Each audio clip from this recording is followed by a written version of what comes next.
Hello everyone, नोंथांमोनखौ mister बड' डिभिजनाव बयखौबो बराय हरबाय। दिनै जों नै खामानि मावनो फैलायबाय गाइस लोगोफोर अन्थाइ गारनायाव अन्थाइ गारिजों आरो गाइस लोगोफोर। दा नोंथांमोना ब्लग भिडिअ नायलांबाय थादो। दिनै जोङो अन्थाइ खुलिनो हानाय गारनायाव गोलैयाखै आरो ना गाइस लोगोफोर, जों माबायावसो गाड दाबायावसो गाखोदों। बिनि गारखांनायनि उनाव जोङो जाम जानायखौ एसे दालांनांगौ आरो रेल साइड जिङाव नांजाबनायखौ। दा नोंथांमोना भिडिअखौ नायलांबाय थाबानो जाबाय। नै सिनारिफोरखौ नायदो नोंथांमोना। नै गरायसर एरिया आरो गाइस लोगोफोर, गरायसरनिफ्राय खैराबारिखै थांगासिनो दं आरो ना दिनै। ओरै बारलांनो रोङा। दा अजय देबगांनि बायदि बसगोनलै रागा जोंबा। गाइस लोगोफोर नै अन्थाइ गारिखौ लाखिबाय नै। बेयावथ' अन्थाइ गैखाया, दा मैया जों गारजोबबाय आरो ओइ खर'आवसो दं। दिनै गारग्राया चेन्ज जादों आरो जों दा आफां आफांसो थांनांगौ। ओइ खर'आवसो एखेबारे जोंनाथ' दानो खामानि मावनो मोननाय नङा, एसे गारिया खारग्रोनांगोन ना। नै बेफोरनो होथेजोब्बाय दाबाफ्रानो। जों बेयाव दा दसे गोबाव जिरायनो मोनसिगोन आरो जों आधा घन्टासो जायगा सिनारिफोरखौ देखायनो नाजानोसै गरायसर एरियानिखौ।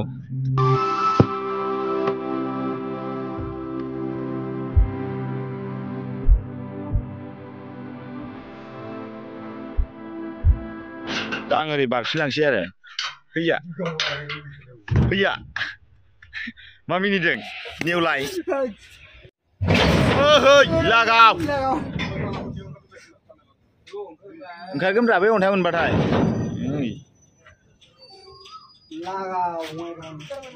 लागाव बङाइगाव। गाइस लोगोफोर मैयायो आङो अन्थाइ गारनायखौ भिडिअ खालामनो होन्दोंमोन ना, थानो मोनासै आरो ना। जों दा नै अन्थाइ बोखानायावसो थानो मोनबाय। मैयायो सर्ट भिडिअ हगारदोंमोन खोमा आङो।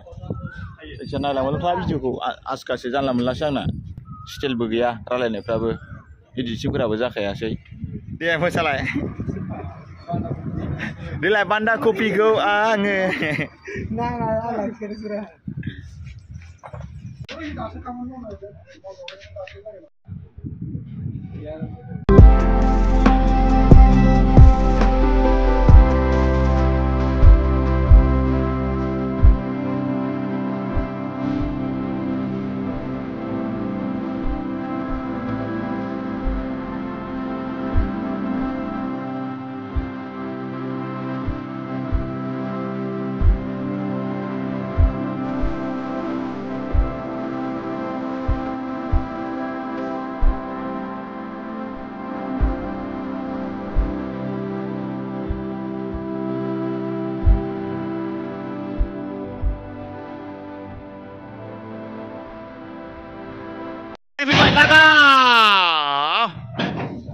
बांग्रिं बायदि मावबोखाजोबोलै माथो गांग्रां गुंग्रांनो।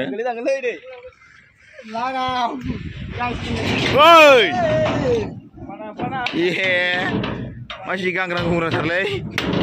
नैबे अन्थाइ खालि जाजोब्बाय ना गाइस लोगोफोर, ओंखायनो गाबगाङो थां बोगथाङो जोंखौ। लास्टआव थाबायना जों बारा दासो स्रो स्रो नांदों। ओइ नै दैयाव ना गिदिर गिदिर मोनगोन, बालाबाथिया, ना खावै, बेंसि। गाइस लोगोफोर नै बे जननिफ्रायनो गारलांदों अन्थाइखौ। नै बे जननिफ्राय गोजौ गोजौ जालांबाय दा, अबेबा अबेबा जामथार बिनिफ्राय बांसिन आरो बिदिखौ जोङो एसे एसे बोख्लायना होनांगौ आरो, नङाबा साइथिङाव थांजोबगोन ना अन्थाइया, नङाबा ट्रेन खारनाय नङा। ओइ नै गांग्रां गुंग्रां बोगथांदों। आरो गाइस लोगोफोर नै ओरै थाइजौ दंफां, ओइ थाइजौ दंफां नै गोगोम गिदिर दं, नोगोर फिथाइ दं नै ख्रि ख्रिनो राहांबायानो। लाबो जानांगौ थाइनैसो। नै बियो मन्दिर, हिन्दु मन्दिर आरो ना गाइस लोगोफोर। नै लान्जाया गार्ड थायोमोन आरो बेयाव। दा गार्ड दं दंनायालाय, खामानि गैया होनबाबो। नै नै बिदि बोनांगौ आरो दा खामानिया। लागाव फैदो फैनाय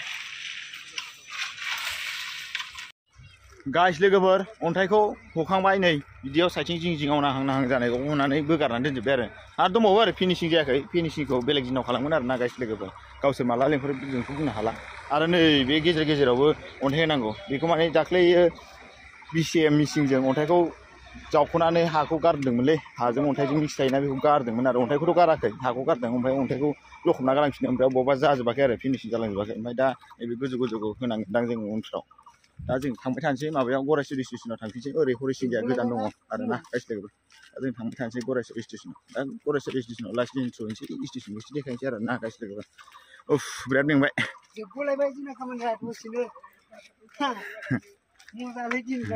नोंथांमोना खामानि मावनायखौ दुखुथियाखौ नुनानै एसे साबस्क्राइब शेयार खालामलाबायनानै होदो आरो ना।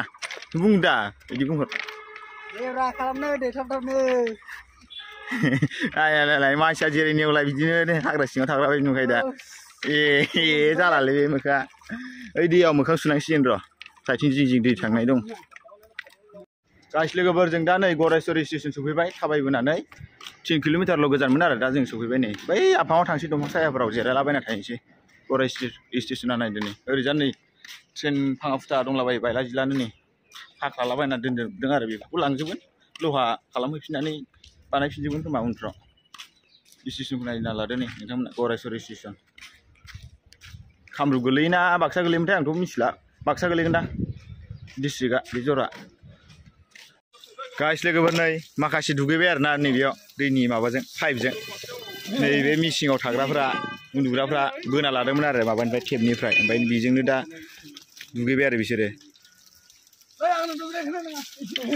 नाय एसे माबाफोर बुंहरदोब्रा एसे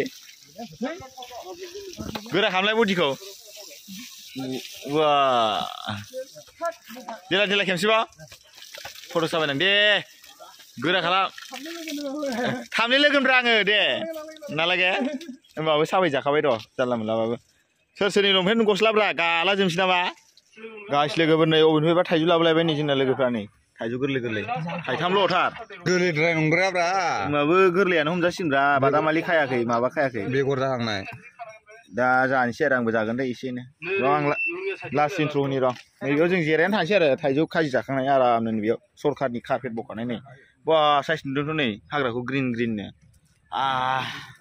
सायानो उन्दुलायनानै थानांसिगोन दसे आधा घन्टासो जिरायनो मोनगोन आरो जों उन्दुनो मोनगोन आरो जिखुनु जाया आं भिडिअखौ बेखिनियावनो फोजोबनोसै नोंथांमोना मिस्टार बड इडुकेसनखौ साबस्क्राइब खालामदो शेयार खालामदो लाइक होदो कमेन्ट खालामदो आरो भिडिअखौ मोजां मोनोबा लाइकखौ होदो आरो कमेन्ट होखावलाबायदो जायखिजाया साबस्क्राइब खालामथारदो अननानै नोंथांमोना नैबे भिखारि साइज खामानि मावग्राखौ नामाल' मिस्टार बड ओमफ्राय मानसि भिखारि दं लर गग' खावलाय खख्लेबसो बाय नेक्स्ट भिडिअ लोगो मोनसिगोन